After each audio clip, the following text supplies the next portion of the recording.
દેવભૂમિ દ્વારકાની સલાયા દ્વારકા અને ભાણવડ બેઠકની ચૂંટણીનું પરિણામ આજે જાહેર થયું। દ્વારકામાં તમામ 28 બેઠક ભાજપના ફાળે થઈ છે, જ્યારે કે સલાયામાં ભાજપને એક પણ બેઠક મળી શકી નથી। સલાયામાં 28માંથી કોંગ્રેસને 15 જ્યારે કે આપને મળી 13 બેઠક। ભાણવડ નગરપાલિકામાં કુલ 24માંથી 21 બેઠક ભાજપે પોતાના હસ્તક કરી છે, જ્યારે કે 3 બેઠક પર કોંગ્રેસના ઉમેદવારનો વિજય થયો છે। સલાયામાં વોર્ડ નંબર 1, 2 અને 3માં આપના 4 ઉમેદવારોની જીત થઈ છે, જ્યારે કે વોર્ડ નંબર 4માં કોંગ્રેસના 3 ઉમેદવાર જીત્યા છે, તેમજ 1માં આપના ઉમેદવારની જીત થઈ છે। સલાયામાં 28 બેઠકોમાં આપના 13ની ઉમેદવારની જીત થઈ છે। વોર્ડ નંબર 5માં કોંગ્રેસની પેનલનો વિજય થયો છે। સલાયામાં 28 બેઠકમાંથી 15માં કોંગ્રેસનો વિજય થયો છે, જ્યારે કે 13માં આપનો વિજય થયો છે। ભાજપને અહીં एक पण बैठक नहीं मળી। आज गुजरात में स्थानीय इकाई की जो इलेक्शन हुआ है उसके तहत आज सलाया नगर पालिका जो है उसका इलेक्शन था।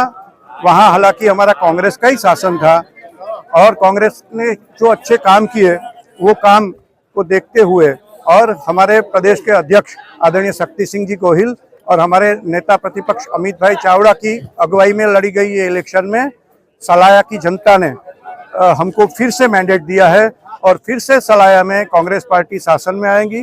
मैं चुने हुए सब हमारे जो कैंडिडेट है उनको भी अभिनंदन देती हूं और बहुत तहे दिल से मैं आभार मानता हूं सलाया की जनता को, जिसने हमें फिर एक बार सलाया में नगर पालिका बनाने का मौका दिया। धन्यवाद। सलाया नगर पालिका में 28 सीट जो थी उनमें से 15 सीट पे कांग्रेस आई है, 13 सीट पे आम आदमी आई है। हालांकि भारतीय जनता पार्टी और MIM भी लड़ रही थी।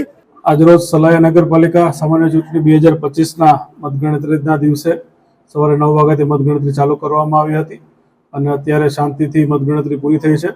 सामान्य नगरपालिकानी मतगणतरी बाद आम आदमी पार्टीने कुल 13 वोर्ड पर विजेता जाहेर करवामां आव्या छे अने भारतीय राष्ट्रीय कांग्रेस पार्टीने टोटल 15 बेठक पर विजेता जाहेर करवामां आव्या छे અને અન્ય કોઈ પણ ઇસ્યુ નથી અને ખૂબ જ સરસ અને શાંતિપૂર્વક રીતે મતગણતરી પૂરી થઈ ગઈ છે।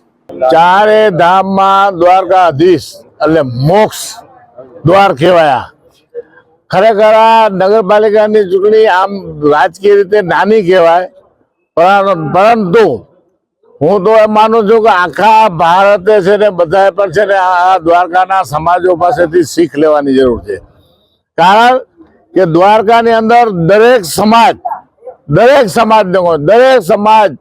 આટલું સમજદાર છે, આટલું વિવેકવાળું છે અને દેશ પ્રેમી કહીએ તોય પણ હાલે। કારણ કે આજે જે રીતે રાજકારણ છેલ્લા નરેન્દ્રભાઈ 14 થી આવ્યા ત્યારથી જે રીતની એક વિકાસની એક કેડી પકડી છે ને એની અંદર દ્વારકાની અંદર कम से कम दिवाળી પછી અત્યાર સુધીના લગભગ 35 લાખ ટુરિસ્ટ અને યાત્રાળુ આવ્યા છે અને દ્વારકાની અંદર સમાજે જે મતદાન કર્યું છે ને એ ખરેખર ધન્યવાદ આપું છું। કારણ કે દરેક સમાજે એક જ વિચાર કર્યું છે કે દ્વારકા માટે શું, દ્વારકામાં શું જોઈએ, તો દ્વારકાના આ વિકાસ અને શાંતિ, ભાઈચારો અને બધી રીતે સક્ષમ જે સમાજ કહી શકીએ બધાએ પણ એમ જ વિચાર્યું છે કે દેશનો જ્યારે અતિશય વિકાસ થતું હોય, દ્વારકાનો વિકાસ થતું હોય ત્યારે 100% આપણે એક તરફી જ મત કરીએ, એક તરફી જ મત થયો છે।